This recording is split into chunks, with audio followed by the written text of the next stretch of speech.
I never thought a single piece of fabric could hold so much weight. When I first lifted the dress out of its bag, it felt like pulling a secret into the light. The fabric was soft in a way that surprised me, not just cloth, but a quiet permission I had been afraid to give myself. My hands trembled, not from the material's fragility but from the possibility folded into every seam.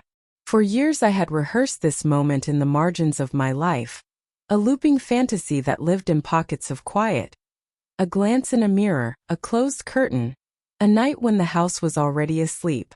But none of those private rehearsals prepared me for how loud the silence would feel when the dress was actually there, in my living room, real and waiting and somehow more truthful than anything I had said out loud. You know the split second when hope and fear meet on equal terms? That was the moment I put the dress on a chair and thought about walking into the kitchen to show my partner. The idea sat heavy in my chest because this wasn't simply about clothing. It was about who I had been pretending to be and who I might become. Would they laugh? Would they look at me like I was suddenly foreign? Or would their eyes hold the small, dangerous tenderness that meant I could keep trying new versions of myself beside them? I felt ridiculous and enormous at the same time, like a child hiding behind a curtain who knows the adult world is just on the other side. It's strange how ordinary objects become symbols. A dress is a dress until it isn't.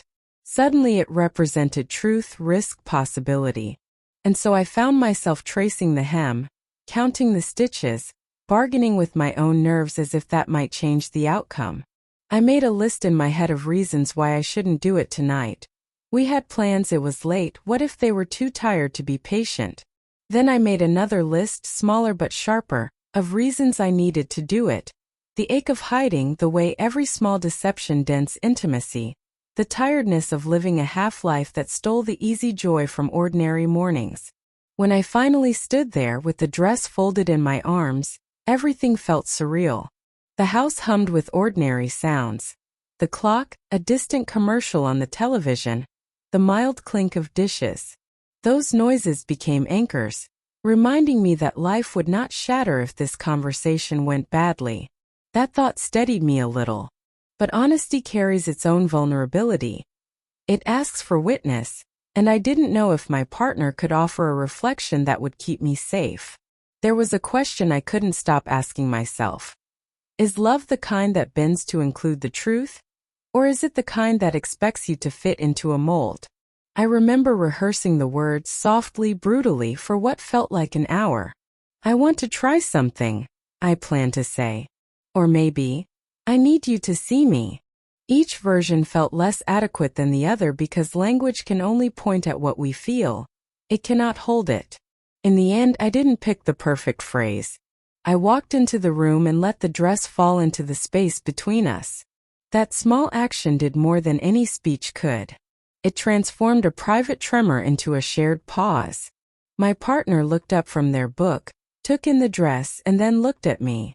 The silence that followed was not empty. It was waiting for the story we would tell next. There was a rush of adrenaline, a flood of questions, and I felt naked without explanation. This moment, which I had imagined as a cliff to jump from, became instead a bridge. What happened next was not immediate validation or rejection but an invitation to conversation, to slow curiosity, to witness. It didn't erase fear, but it redistributed it. I learned then that truth doesn't demand perfection. It demands presence. Holding that dress in my hands, I realized the clothing was never the main event. It was a doorway, an object that asked us both to step into a truer version of ourselves, together or not. I could not predict the rest of the story, but for the first time I understood that the choice to be seen was, in itself, a kind of courage that could change everything. That night changed the grammar of our relationship. It taught us to name truths, to hold discomfort without collapsing, and to choose tenderness over assumption. Lessons I keep when I catch my reflection and remember who deserves my honesty. Secrets have a way of shaping you, even when you think you're the one holding them.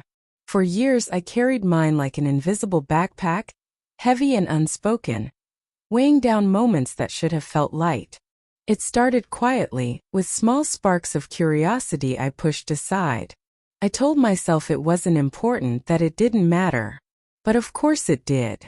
Every time I caught myself staring at a dress in a store window, every time I lingered too long in the women's section pretending to look for a gift, I felt a pull I couldn't ignore. And each time I turned away, I swallowed a little piece of myself. That's how suppression works. It doesn't erase the desire. It just pushes it deeper until it becomes part of the architecture of your life. Hiding isn't passive. It's exhausting. It's a constant calculation of what to say, what to reveal, and what silence will cost you. My partner never asked why I seemed distracted at the mall, or why I sometimes avoided conversations about style and fashion. I became skilled at redirecting, pretending, covering the pauses that might have given me away. But in the quiet moments when I was alone, the fantasy unfolded with striking clarity. I could see myself stepping into a dress, feeling the fabric shift against my skin, recognizing the reflection as mine for the first time.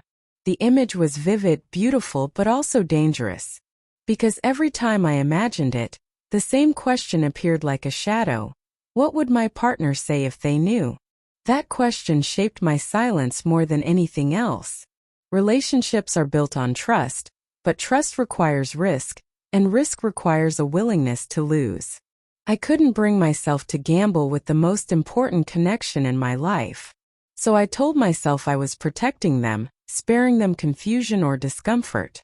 In reality, I was protecting myself from the possibility of rejection. That's the cruel part about hiding. You convince yourself you're preserving love, but in truth, you're denying it the chance to grow in the soil of honesty. Still, even secrets have their limits. You can suppress for years, but desire has a way of surfacing when you least expect it. Sometimes it happened in dreams, other times in sudden waves of envy when I saw someone else living with the kind of freedom I couldn't touch. I'd watch people laughing in clothes that felt like an extension of their spirit, and I'd wonder what it would be like to feel that same alignment. I told myself I didn't need it, that I could manage without. But underneath I knew the truth. I wasn't managing. I was shrinking. Preparation doesn't always look like preparation. In my case, it looked like browsing online shops late at night, adding dresses to carts I never purchased. It looked like scrolling through forums and blogs where people told their stories, half relieved and half terrified, whispering the words I didn't dare to say out loud. It looked like rehearsing explanations in the shower, crafting imaginary conversations where my partner responded with perfect acceptance. Each ritual was a small rehearsal for a performance I wasn't sure I would ever give. But little by little, these rehearsals built a kind of momentum. They made the possibility feel less like a fantasy, and more like an inevitability waiting for its moment. There's a particular loneliness that comes with keeping a secret this intimate. You can be in the same room with someone you love, laughing, cooking, making plans, and still feel a gulf between you. Because while they're living in the present, you're trapped in two timelines. The one you're sharing and the one you're concealing. That split can make even the happiest days feel tinged with incompleteness. I knew my partner loved me, but how deep was that love if it didn't have access to all of me? And how fair was it to keep them in the dark about something that mattered this much? These questions circled endlessly, but I never let them surface. Fear kept me quiet, and quiet kept me safe, at least for a while. But silence has an expiration date. It builds pressure like steam in a closed pot, and eventually something has to give. For me, it was a simple moment in a store, nothing extraordinary to anyone else. I saw a dress hanging by itself on a rack, and it stopped me in my tracks. The color wasn't even one I'd normally choose, but it called to me with a clarity I couldn't deny. I stood there longer than I should have, long enough to feel exposed even though no one was watching. That's when I realized I couldn't keep circling the edge forever. There would come a day when I would have to cross the threshold and claim this part of myself. The thought of actually buying a dress felt reckless, almost rebellious. It wasn't about the money or the logistics. It was about what the act represented. a declaration that my inner world was going to meet the outer one, no matter how messy the collision might be. In that sense, every step leading up to it felt like a countdown. I started imagining how it would happen. Would I hide it in the back of the closet for weeks before revealing it? Would I confess first, ask for permission, seek reassurance before taking the plunge? Or would I let the dress itself do the talking? Unspoken but undeniable? I knew one thing with certainty. Once the dress entered our home, the secret would never be the same. It would no longer be a private thought I could control. It would be a visible truth, a choice that couldn't be undone. That knowledge carried both terror and relief. Terror, because it risked altering the balance of my relationship. Relief, because I was so tired of carrying the burden alone. Living in hiding had taught me how much energy it takes to erase yourself daily. The idea of no longer erasing, of simply existing as I was, felt like a freedom I had only brushed against in daydreams. And yet, that freedom was inseparable from the question that haunted me most. What if my partner didn't see me the same way afterward? What if they recoiled, confused or hurt, unable to bridge the distance between the person they thought they knew and the person I was revealing? Would they stay? Would they leave? Would they try to love me differently? Or would the weight of this truth slowly wear us down? Every possible outcome played like a reel in my head, looping endlessly. But no matter how the reel ended, one fact remained unshakable. I could not keep the secret forever. That was the paradox I lived in. To stay silent was to keep safety but lose authenticity. To reveal was to risk everything but maybe gain wholeness. Both options carried cost and both required courage. It was only a matter of which courage I would choose first. Looking back, I realized that secrecy wasn't just about hiding from my partner. It was about hiding from myself. And the longer I waited, the clearer it became that the cost of suppression was higher than the cost of revelation. So the secret didn't break all at once. It cracked slowly in tiny admissions to myself, until one day the weight shifted. The desire to be seen grew larger than the fear of being rejected. That shift didn't make the fear disappear, but it made it manageable. And it's that shift that brought me to the moment of finally daring to step into the unknown, carrying not just a dress, but the hope that love could stretch wide enough to hold the truth I had been holding alone. I went into the store with a plan so small it almost counted as nothing. Look, measure, risk, turn away. Plans are funny that way. They feel safe until they drift into decisions. The boutique's bell announced my arrival like a quiet punctuation, and the space inside seemed designed to encourage small rebellions. Gentle lighting, the hush of fabric, mannequins holding poses that said anything might be possible if you only permitted it. I moved through the racks with the kind of half-attention that lets the nervous parts of you look without committing. Yet the instant I saw the dress, something unraveled. It wasn't just the cut or the color. It was how the garment occupied the space, as if it had been waiting for me all along. The dress was the kind of color that doesn't announce itself loudly. It caught the light and shifted, sometimes a soft coral, other times a muted rose, not a costume but a whisper of personhood.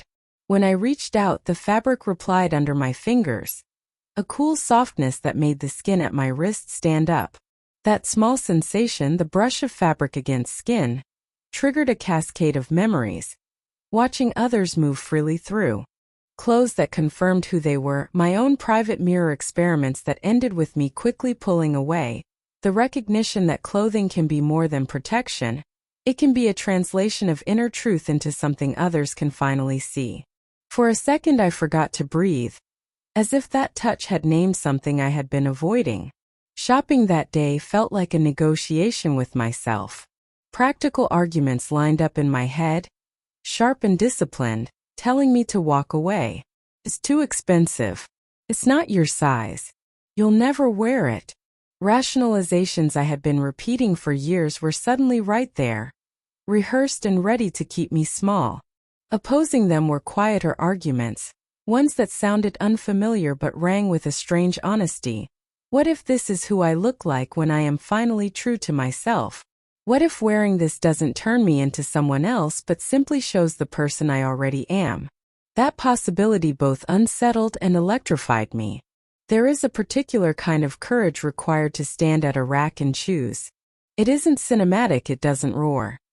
It's a quiet insistence that you'll risk the comfort of habit for the chance to be more whole. When I lifted the dress from its hanger, it felt intimate, almost sacred, as though I were holding an artifact of someone else's story and deciding to make it part of my own. I pressed it lightly against my chest and imagined how it would fall, how movement would feel different, how even posture might shift in response. For the first time, I asked myself not whether I was allowed to belong in that picture, but whether I wanted to. The changing room felt like a small chapel. It was quiet, too bright, a space where transformation happens in silence. When the dress slipped over my shoulders, my body and my reflection met in a confrontation I had avoided for years. At first it felt awkward, like wearing an accent that didn't belong to me. But then slowly the unfamiliar softened. The fabric settled against me as if it had been waiting for this moment. My reflection shifted from an accusation into a possibility.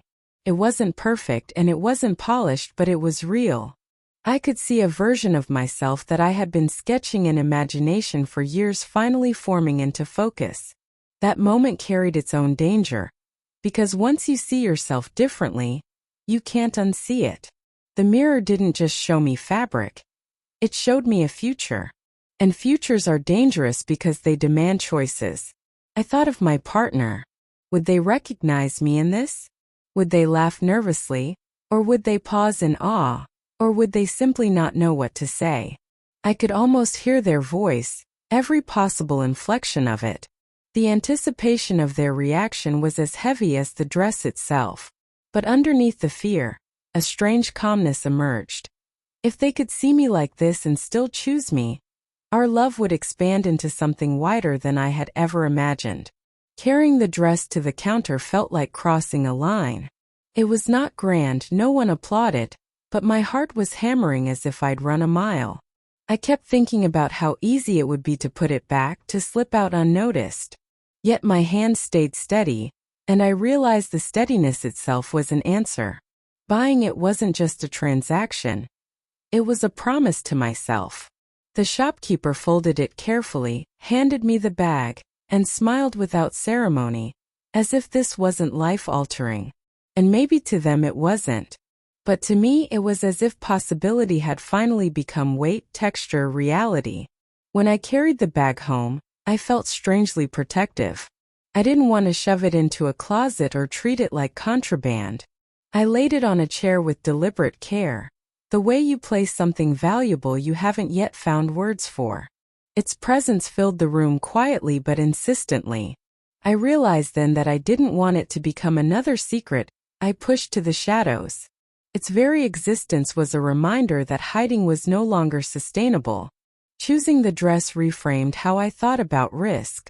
I had always assumed this kind of choice was reckless, but standing in my own living room, I understood it as calculated honesty. The dress was a mirror, not just of fabric and shape, but of the choices I had avoided for too long. It asked me plainly, "Are you willing to be seen?" That question didn't have a neat answer, only a direction. But even acknowledging the direction felt like a breakthrough. The day ended without fireworks, but I carried something with me that I had never felt before. The sense that I had stepped onto a path I couldn't step back from. Choosing the dress didn't fix everything. It didn't guarantee acceptance or even safety. But it anchored me in a truth that no longer belonged only to imagination. It turned longing into action, and action into a quiet form of liberation. As I sat with it that evening, I realized I hadn't only chosen fabric. I had chosen to stop running from myself. And that choice, as small as it might look from the outside, was the beginning of everything that came next. I held the dress against my chest like a secret talisman, feeling its weight and the absurdity of how something so small could contain so much possibility. The decision to show my partner wasn't an impulsive act. It had been shaping itself for weeks, a series of tiny choices that finally added up. But choices live differently in the mind than they do under the light of an ordinary evening. When I walked into the apartment that night, the living room felt both familiar and unsteady, as if the air had been stretched thin by the question I was carrying. I kept rehearsing the moment on the way in, not with perfect lines but with intentions. Be honest, be calm, don't force explanations. Intentions are not guarantees. They are scaffolding you hope will hold when the wind arrives. My hands were steady enough, my voice practiced to the point of bluntness, but underneath everything there was a current of fear. Fear made the seconds feel elastic, stretching time in a way that magnified small details. The creak of the floorboard, the valley of shadow under the couch, the slow turn of a page. I knew that once the dress left my hands and entered the room, we could not go back to the same small talk. This was an inflection point. I remember the exact way my partner looked up.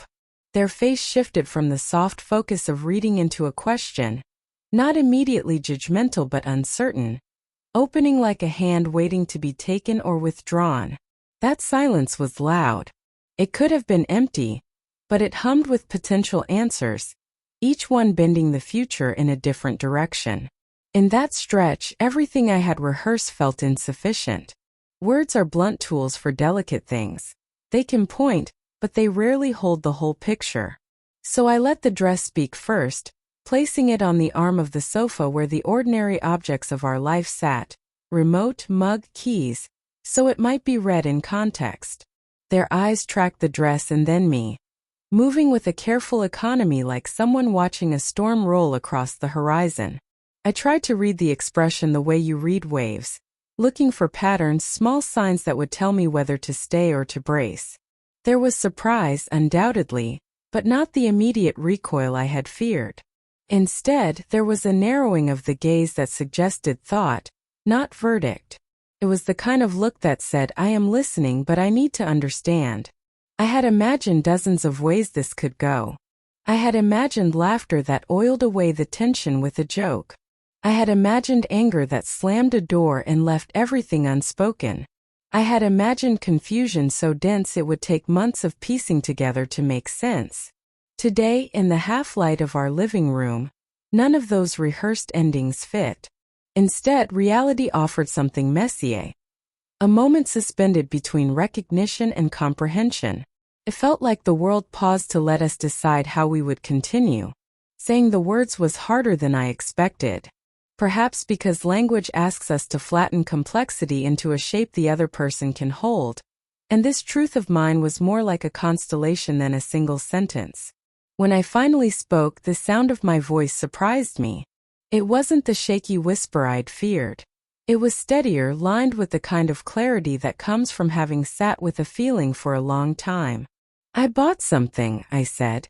The phrase was small, but it carried an entire history of choices with it. Late nights, private browsing, the slow accumulation of courage. It invited a question without demanding one. Their first response was silence. Not an angry silence, but a careful one. Like someone stepping onto a bridge who wants to test each plank before committing. I could feel the pressure of that silence pressing against me, testing my resolve. I wanted to explain everything at once, to collapse time into a single neat narrative. Who I was, why it mattered, how long I'd felt this way. But I had learned that too much explanation can become a shield rather than a bridge. So I kept to essentials, choosing to be honest without rehearsing apologies. Honesty in that hour felt like the only currency that could buy us both some ground. What do you want me to do with it? They asked finally. The question was practical, and in its practicality lay something important. It wasn't an accusation. It wasn't a plea.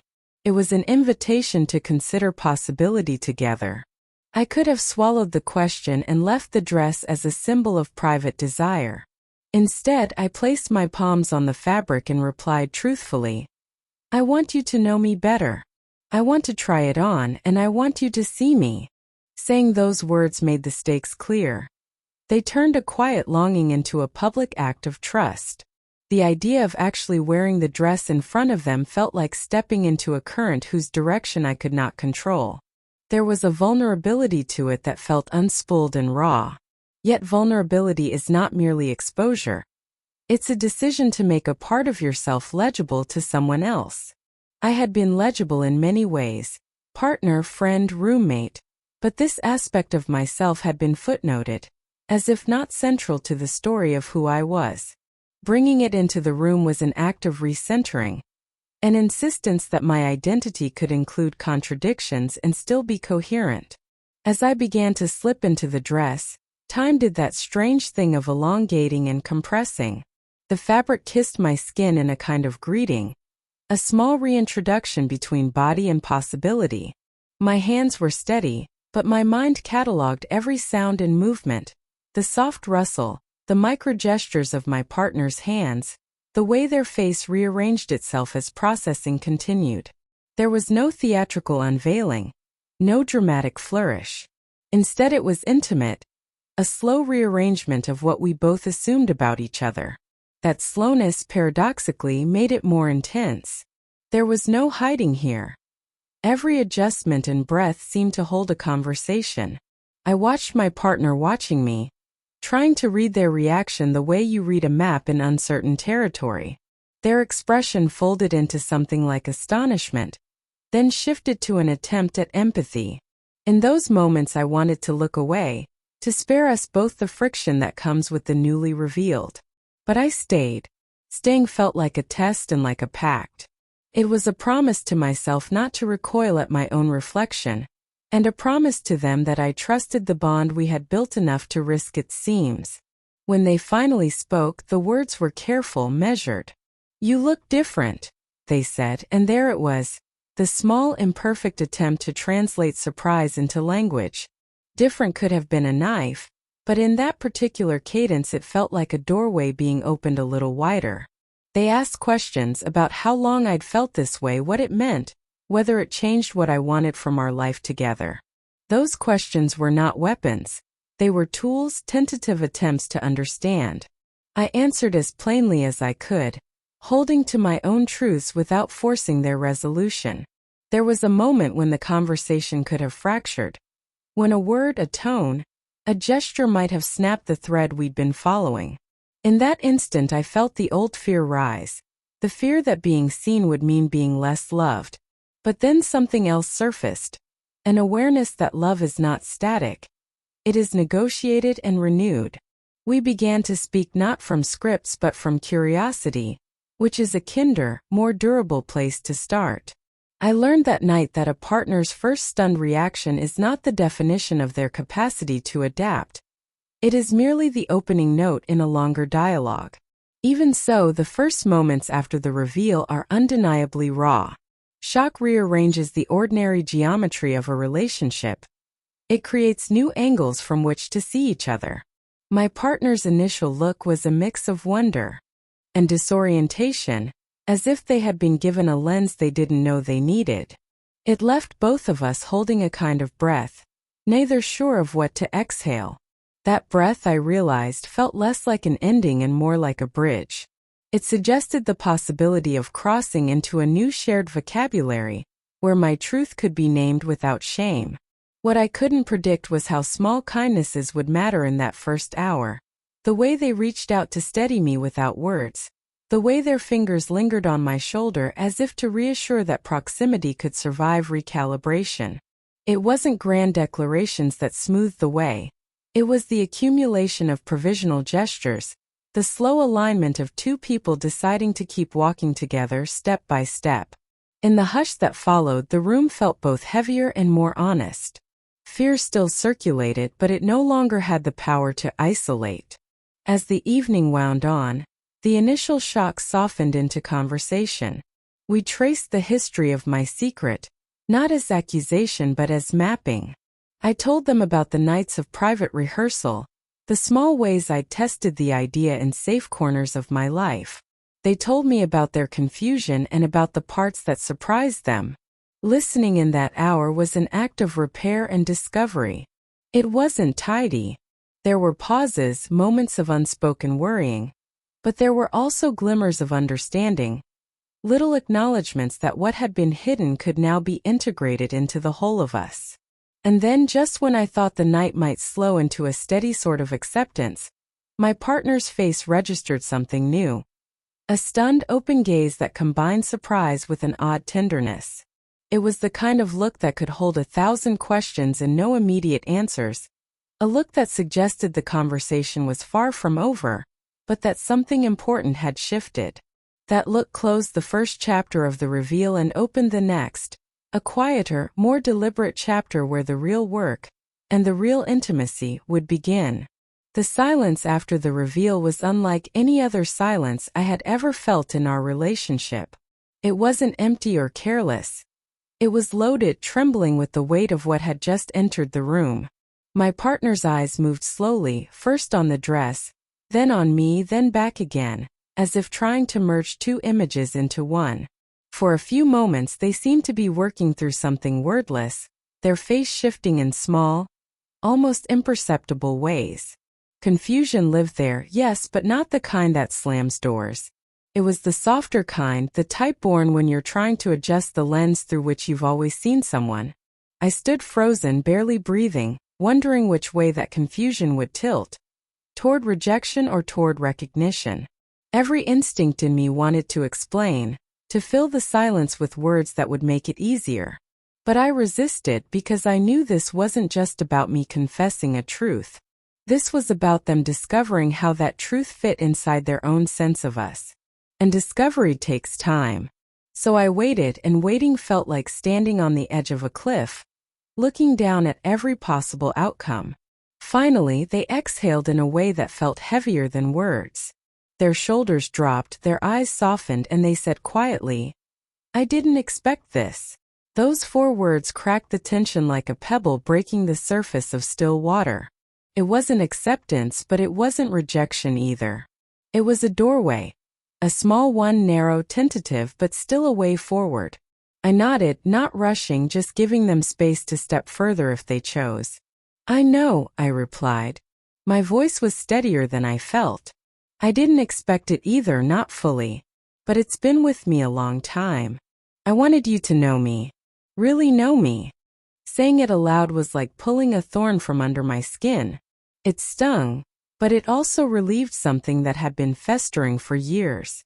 They didn't answer right away. Instead, they reached for their mug on the table, holding it in both hands the way people do when they need grounding. They looked at me over the rim, eyes searching for something deeper than appearances. "So this is you?" they asked, not accusatory but curious, like they were touching the edges of a map they hadn't studied before. "Yes," I whispered. "It's a part of me. Not all of me, but a real part. And I don't want to hide it anymore." That admission felt like peeling away the last layer of disguise, leaving me exposed, uncertain, but strangely free. Vulnerability is terrifying, but it also unlocks intimacy no performance ever can. Their expression shifted again, not into joy, not into sorrow, but into something more layered. An unfolding recognition that love isn't about preserving a single image of a person, but about adapting to their evolution. "I'm surprised," they admitted. "But I'm not angry. I just need to understand." The way they emphasized that last word filled me with a fragile hope. Understanding is a bridge. It doesn't guarantee crossing, but it means the desire to try is present. That was enough to keep me standing there, dress clinging softly against my skin, heart pounding in ways I couldn't disguise. I had braced for mockery or sharpness, but what I encountered instead was curiosity woven with care. As they leaned forward, I noticed the small signals, the way their hands opened on their knees, the way their voice lowered. These weren't the gestures of someone closing off. They were the gestures of someone leaning into discomfort with the intention of staying connected. That realization cracked something in me. I felt my eyes sting, not from rejection but from the relief of not being immediately cast out. We began to talk, haltingly at first, then with more flow. They asked how long I had felt this way. I told them about the years of suppression, the nights of secret longing, the quiet rehearsals.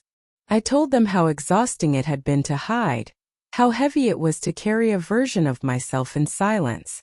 My words tumbled out raw and unpolished, but each one landed with weight because they were finally being witnessed. My partner listened more than they spoke, but their body language spoke volumes. They leaned closer, eyes steady, hands occasionally reaching for mine as if to tether me when my voice faltered.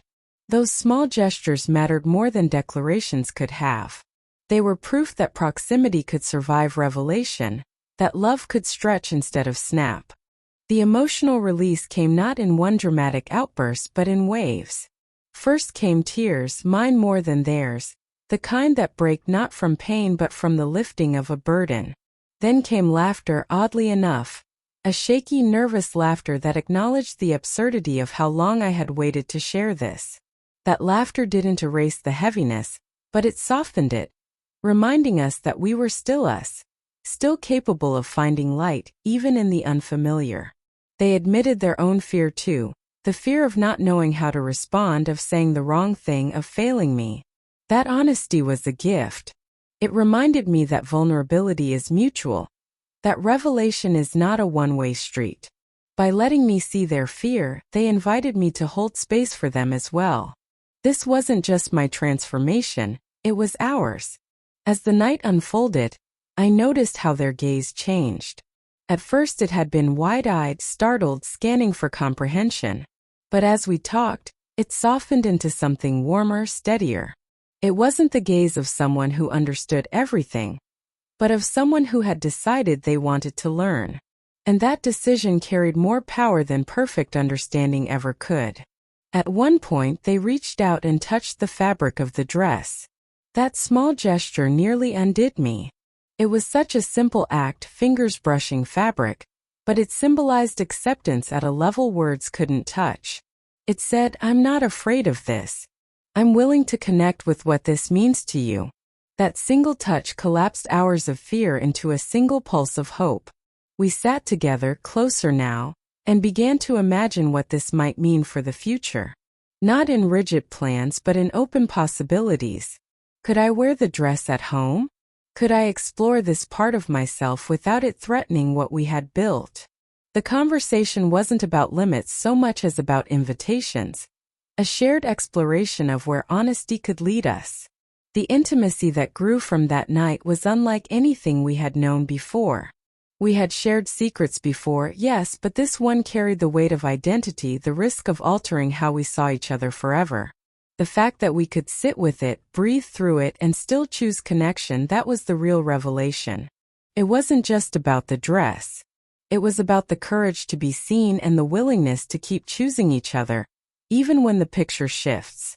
I realized in those hours that love is not the absence of shock or confusion.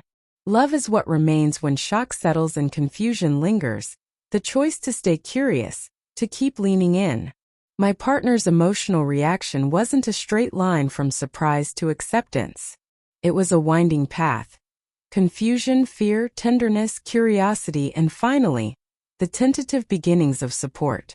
That path was messy, but it was real. And real is always more sustainable than perfect. By the time the night faded into early morning, we were both exhausted but closer. The dress still rested between us, not just fabric anymore but a symbol of trust. We hadn't resolved everything, but we had crossed the hardest threshold, moving from silence into shared truth. That movement cracked open a new intimacy, one rooted not in flawless understanding but in mutual courage. As I lay in bed later, partner breathing softly beside me, I understood something I hadn't before. The climax of this journey wasn't the dress itself, nor even my decision to wear it. The climax was the emotional reaction, the unfolding proof that love could expand to hold more than either of us expected. That expansion was the real miracle, and it left me with a quiet certainty. Vulnerability might feel like risking everything, but sometimes it is the only way to discover how much love is truly possible. When I look back at the night I revealed the dress to my partner, I can see it as a turning point, not just in my own self-acceptance but in the very fabric of our relationship. Before that moment, we were close in all the traditional ways. Shared routines, laughter, private jokes.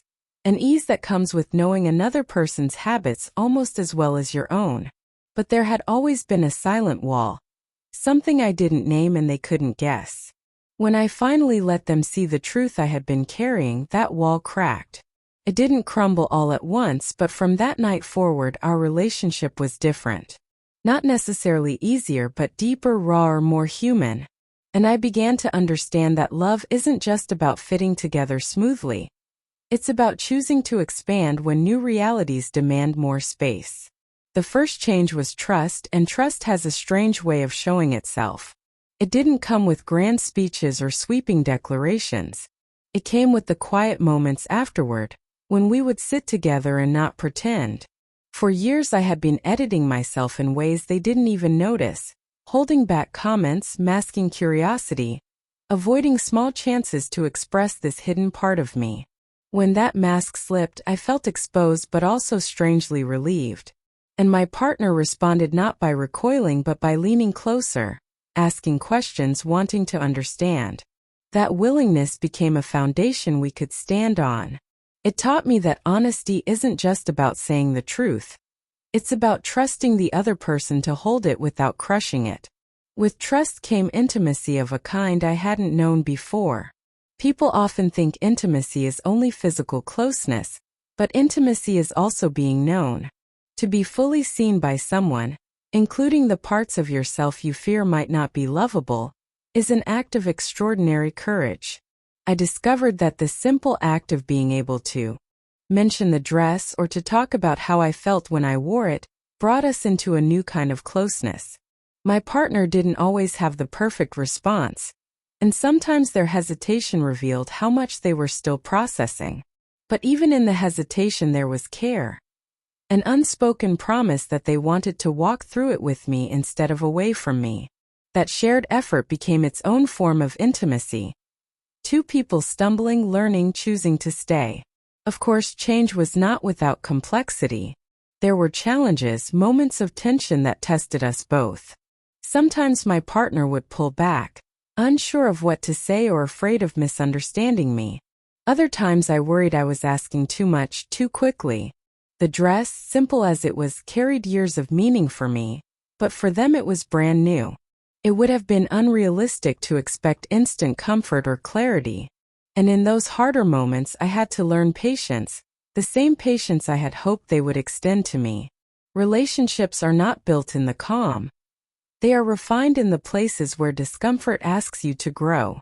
We were learning how to stretch without breaking, how to negotiate new boundaries without losing the core of what made us us. There were also unexpected joys. Small gestures that meant more than I can fully explain. The first time my partner suggested I try the dress on again, without me having to ask, I felt a surge of validation that went deeper than compliments. It wasn't just about fabric on skin. It was about being invited to bring my authentic self into the shared space of our life. That invitation told me I wasn't being merely tolerated. I was being welcomed. And that kind of welcome is rare, even in the closest relationships. It made me grateful not just for their acceptance, but for the resilience of love itself. As the weeks went on, I noticed other shifts too. Conversations that had once skimmed the surface began to sink into deeper waters. We talked about identity, about the way society polices what people can wear or how they can exist, about the courage it takes to deviate from those rules. My partner admitted they had never thought much about it before, but now they were seeing the world differently, through my eyes. That openness created a sense of partnership that felt richer than what we had before. We were no longer just sharing days, we were sharing transformations. Still, it wasn't a smooth, linear progression. Some days my partner would wrestle with questions they weren't ready to articulate. I could feel the distance in those moments, the way uncertainty can cast shadows even in a bright room. But I came to see that those pauses were part of the process. They weren't rejections, they were reflections. And allowing space for reflection is as important as offering reassurance. It reminded me that growth isn't measured by speed but by depth, and depth requires pauses. What struck me most during this time was how much gratitude reshaped my perspective. Gratitude that my partner didn't run when I finally revealed the truth. Gratitude that they stayed even in confusion. Gratitude for every question they asked, every attempt to understand, every small act of love that made the new territory feel less lonely. Gratitude transformed fear into possibility, teaching me to see their effort not as obligation but as a gift. And when you frame someone's response as a gift rather than a given, you hold it with more care. Over time, the changes became visible in the way we related day to day. We laughed more, oddly enough, because laughter thrives in spaces where masks have been dropped. We touched more gently because vulnerability had softened us. And we argued differently with less defensiveness, because having navigated something so delicate, we knew the value of patience and perspective. It wasn't that conflict disappeared. It was that conflict no longer felt like a threat to our foundation. Instead, it became another way of refining trust. Looking back, I can see that revealing the dress didn't just change our relationship, it upgraded it. It pushed us into a level of honesty and intimacy we might never have reached otherwise. It reminded me that love is not static, not something you achieve once and then rest on. Love is dynamic, constantly asking, "Are you willing to grow with me? Are you willing to adapt, to evolve, to make space for the versions of each other that haven't yet appeared?" The answer in our case was yes. Not always easily, not without missteps, but yes. And that yes is the heartbeat of our relationship now. At the same time, I don't want to paint it as simple triumph. There were nights when I wondered if I had asked too much. Times when my partner's silence felt heavier than I could bear. Days when I longed for reassurance they couldn't give because they were still finding their own footing. Those moments humbled me, taught me that courage isn't a one-time act. Courage is staying open even when you want to retreat. And in staying open, both of us discovered new capacities for compassion.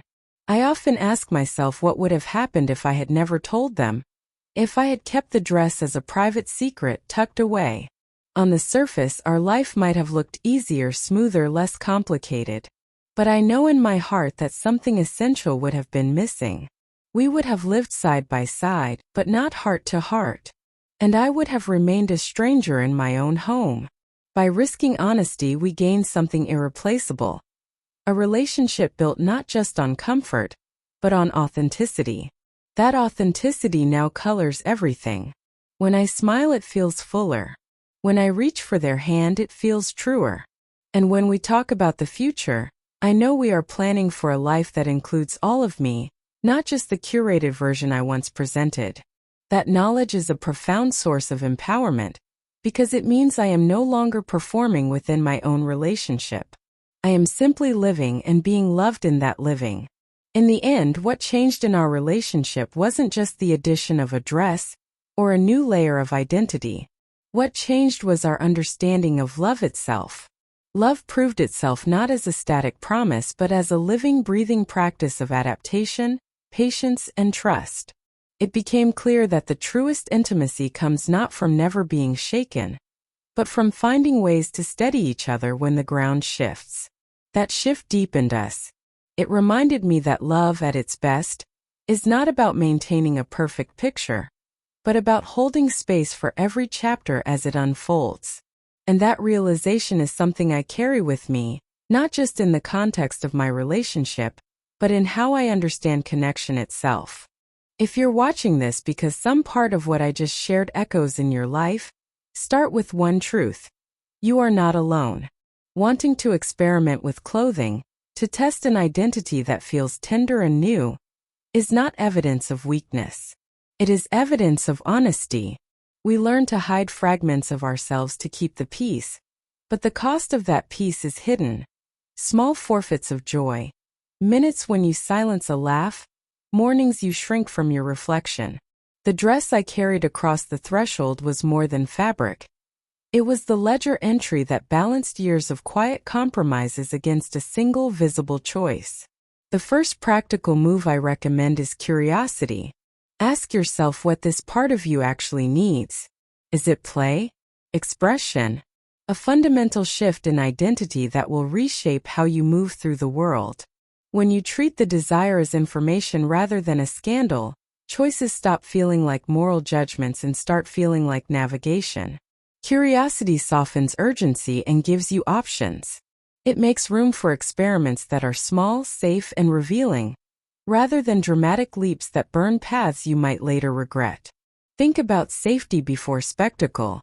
Honesty is brave, but bravery without foresight can be risky. What are the practical realities of your life? Financial interdependence, housing, family dynamics.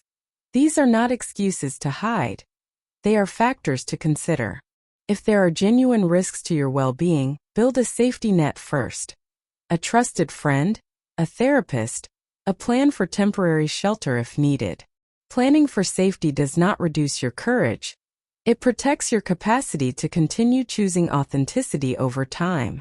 When you decide to speak, make it an invitation. People feel less threatened when they are asked to join a process rather than told to accept a finished change. Try something simple. I want to share something because I trust you and I want to be honest. That frames the moment as the start of conversation, not a verdict. It gives your partner the permission to be curious instead of defensive, and it gives you both room to move. An invitation keeps the energy collaborative, which is invaluable in sensitive talks. Use language that describes your experience rather than prescribes outcomes. Avoid absolutes or predictions about the future. They can trigger fear. Instead, say what you know. I have been exploring this part of myself, or wearing this felt true to me. Those sentences keep the focus on lived reality and invite questions. Admit what you don't know. Saying, I don't have all the answers, models humility and reduces pressure on the other person to solve your inner life in a single sitting. Prepare emotionally for a range of reactions. People bring their histories into the room. Fears, assumptions, and misunderstandings. Some partners respond with warmth, some with silence, some with questions that hurt. That first response is not destiny. It's data. Allow both of you space to feel your initial reactions. Encourage questions and set a time to talk again if emotions run high. The ability to pause and return to the conversation protects your relationship from being defined by a single, chaotic exchange. Choose dialogue over defense. It's natural to want to justify or to prove yourself, but persuasion often breeds resistance. Invite questions, answer honestly, and if you don't know how to respond, say so. Admitting uncertainty is a kind of integrity that invites empathy. If the conversation becomes too heated, propose a break and a plan to revisit the subject. Rhythm matters in emotional work. Repeated short conversations often build more understanding than one long monologue. Find allies who see you. Isolation magnifies fear. Online communities, local support groups, and therapists who understand gender and identity can provide perspective and practical scripts for difficult conversations. Hearing how others navigated similar terrain is not copying. It's learning. Allies offer emotional ballast when your courage feels thin, and they can help translate your experience into language that others can hear without panic. Set boundaries with compassion. You can be vulnerable and still protect yourself. It's okay to request time to process, to ask that certain questions be postponed, or to say that some critiques feel hurtful. Boundaries are not punitive. They are the conditions that allow the conversation to continue without collapsing into anger or avoidance. They give both partners a framework to show care without losing safety. Celebrate the small acts of bravery. The first mention, the first private fitting, the first admission out loud. These are not minor events. They accumulate. Courage is not a single blaze. It's a series of small lights you keep relighting. Recognize those moments in yourself. They are the fuel for the next step. And they remind you that authenticity grows by practice, not by a single perfect performance. Don't conflate acceptance with speed. People rarely move from surprise to full understanding in one conversation. Expect loops, regressions, and gradual thawing. If both of you commit to curiosity and repeated connection, the relationship can deepen in ways that quick resolutions could not imagine. Speed is less important than sustainability. Aim for endurance, a process that can hold confusion without falling apart. Protect your own joy along the way. It's easy to invest all your energy in managing others' reactions and forget to savor the small freedoms that brought you to this point. Feel the texture of fabric on your skin. Notice the tilt of a color that makes you breathe easier. Allow a private smile at how you look in the mirror. These are not selfish pleasures, they are nourishment. They remind you why you began this work and keep your resilience replenished. Finally, hold this. You deserve to be loved for who you truly are. That truth is both tender and radical. Choosing to be seen carefully and with support is how you rebuild self-respect. It may require hard choices and it may bring hard days. If you decide to come out, do it on terms that protect your dignity. Plan for support, set boundaries, and grant yourself grace. If you decide to wait, do so as strategy, not fear. Gather allies, sharpen your language, and preserve your safety. You are worth the work. Your story matters not because it is dramatic, but because it is human and necessary. Courage does not guarantee a simple ending, but it does change the odds.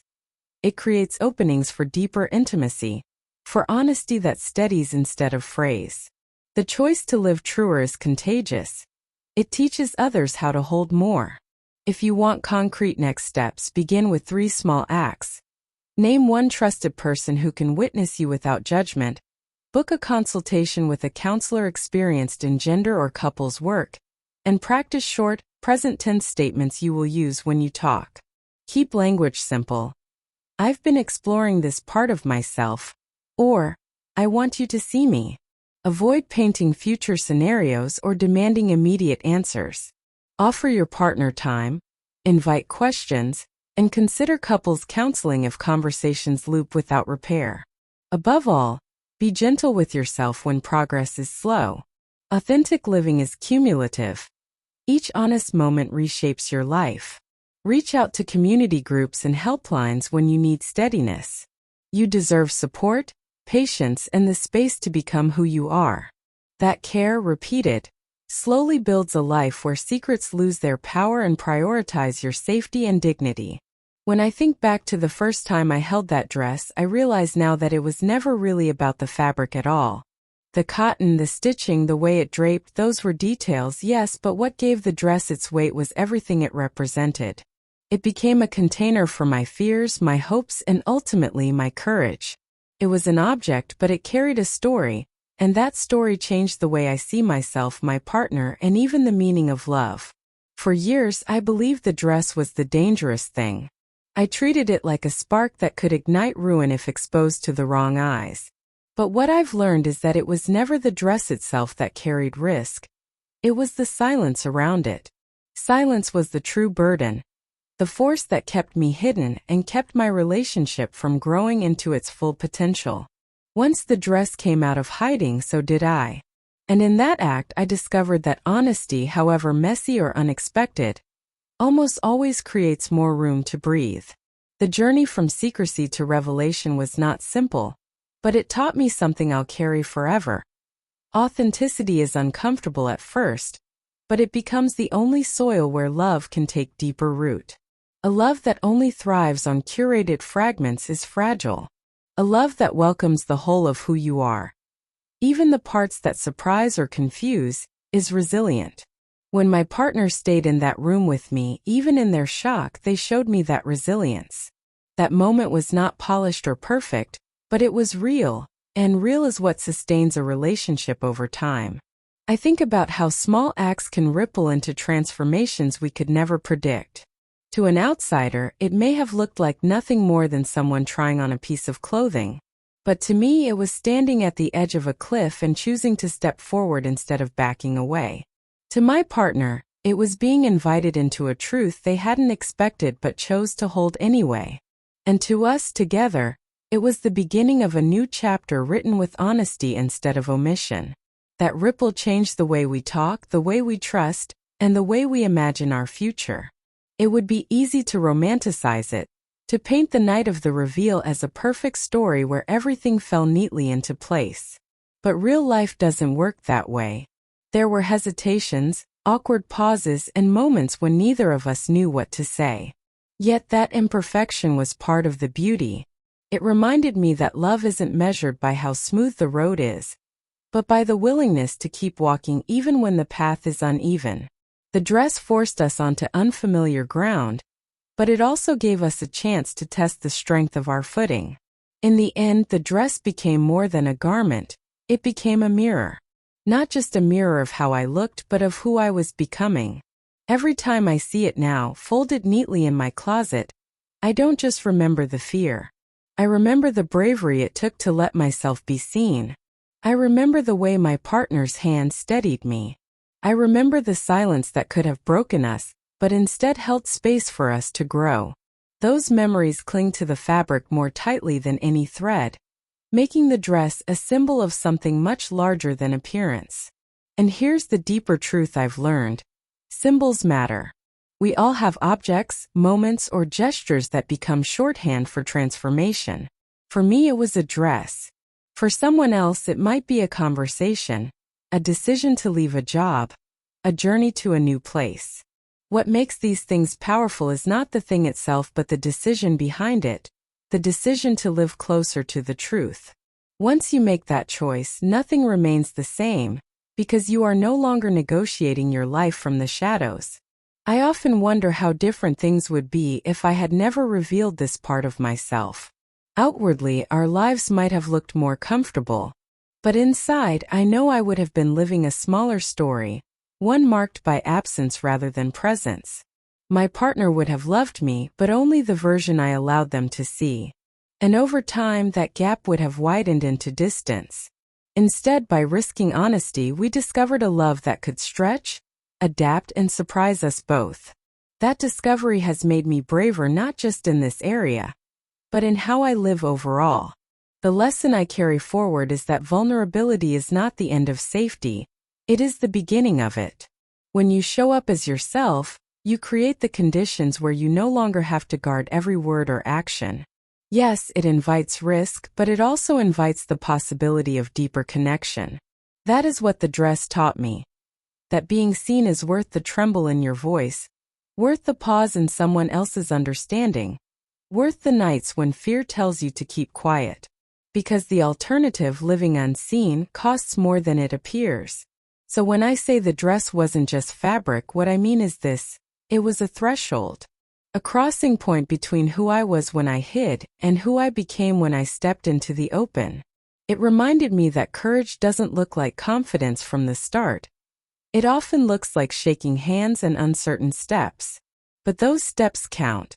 They accumulate. They change not only how others see you but how you see yourself.